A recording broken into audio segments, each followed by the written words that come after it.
What's up guys, this is Sewell. In today's video, we are going to talk about how the brand new crystal tech looks like and how it's going to impact on each troop type and also each type of players. So regarding the new tech, we can actually refer to this picture right here from Facebook. Shout out to this guy for making this comparison table. So obviously, compared to the old crystal tech, we can see from raw stats, attack has been reduced by 30%. And meanwhile, there will be 15% more in defense and health. And all damage wise, we don't have the 10% all damage increase anymore, but instead, we have damage reduction. So anyway, how do those stats really work? Let's take an example on some of the meta marches we are actually running. So I write down all the raw stats from a 2 cavalry, 2 infantry, 2 archer lineup. And for gears, cavalries are wearing 4+2, infantry are wearing 4+2, and archers are wearing BD6. And for armaments, I'm just adding 10% each on attack, defense, and health. And for some of the skills that are only counted by condition, things like 4th skill on Huo, which gives defense, or the 2nd skill on Arthur, where you're attacking marches, you gain health and attack. Those won't really show up on your troops buff, but somehow they are actually working when you are fighting. So by average, we can say that any meta march as having a raw stats roughly around 200% attack, 187 defense, and 123 health. Now if you look at old tech, the 42% attack is actually giving you roughly about 14% damage increase, while the new tech gives you only 4% damage increase, but on the other hand, it gives you about 11% damage reduction. But how good are they?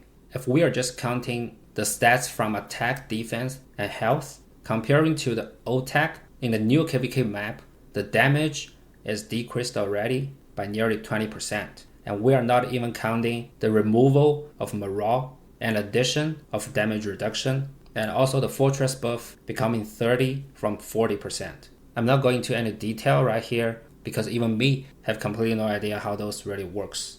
And also notice the damage reduction on troop type should only impact the white damage. It shouldn't be impacting any skill damage, smite damage, or combo attack. So somehow I simulate 4 different calculations right here, and let's just take an average. So my summary is, if we play under the new tech comparing to before, the entire damage is getting less by 33%. So that means if you max tech, you are likely look way tankier. And also, the time that we spend on open field is going to be way longer. Now let's combine all of those information and discuss how is that going to impact each troop type and also different players. So firstly, pay to win. It's definitely a good news. In my opinion, it's going to be the best increasement in terms of gameplay experience.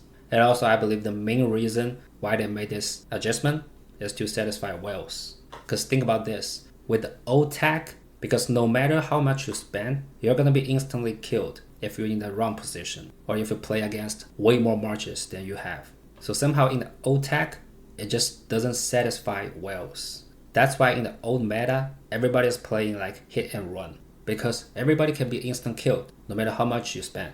But consider the damage reduction under this new tech, you can tell whales are going to be a little bit tankier. So even if you're in the wrong position, but somehow you can tank a bit longer than before. Like just mentioned, the entire damage is decreased by nearly 33%. So in my opinion, the way that we play on field is very likely to go back to how we played before, where very few people just hit and run. Like everybody just standing there and fight to death.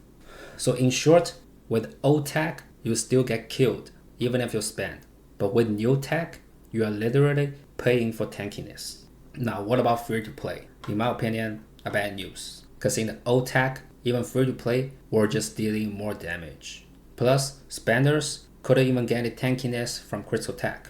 So in the old meta, free to play could just hang or hiding a murder ball to get some easy kill without being targeted. But under this new tech, the entire damage is getting less, which means if you're hiding in the murder ball and get some easy kill, you won't be getting as many KP as it before.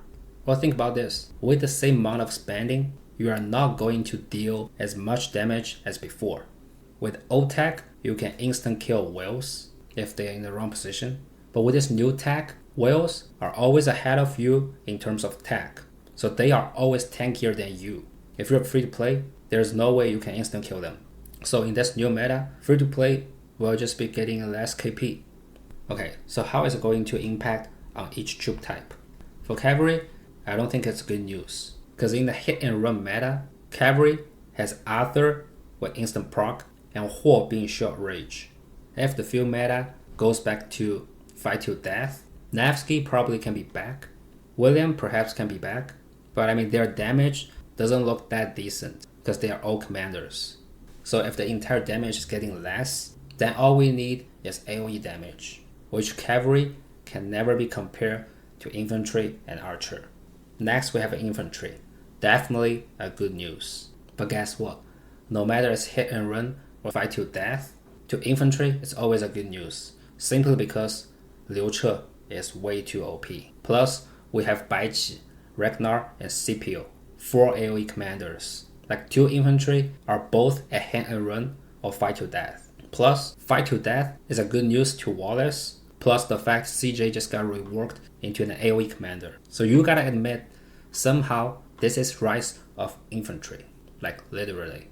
For archers, it's also good news. Simply because archers can just not play hit and run style. They are slow and lack of instant proc. But with this new crystal tech, archers are less likely to get melt, and if AoE damage is priority in the new meta, that's also good news to archers, because that's what they are good at, right?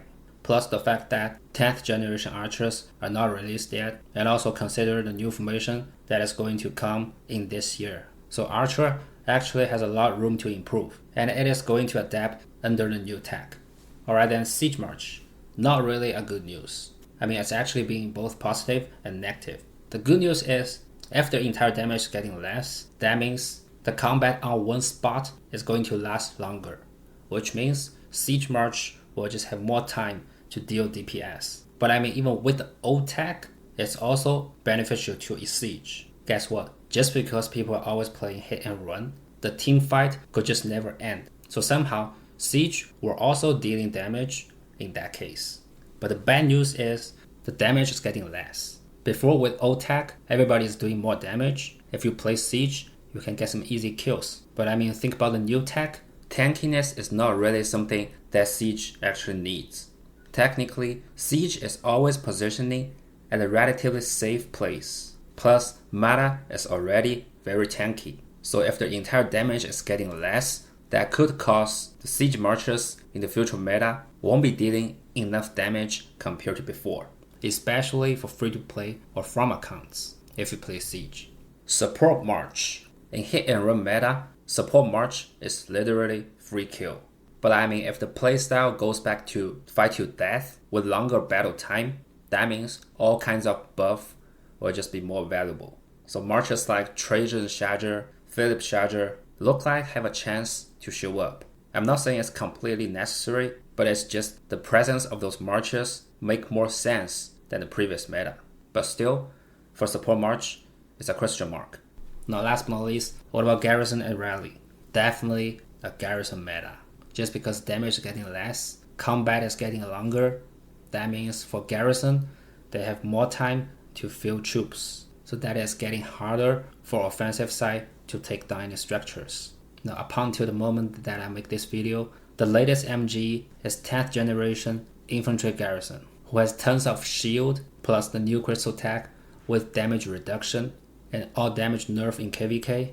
Definitely, Garrison is way stronger than Rally. Alright, so that's everything on my thought of this new tech and how it's going to impact on everything. But keep in mind, all the opinions in this video are just my opinions. Like, who really knows what's it going to be, right? But anyway, thanks for watching. Bye bye. Subscribe and like the video. Thank you for support.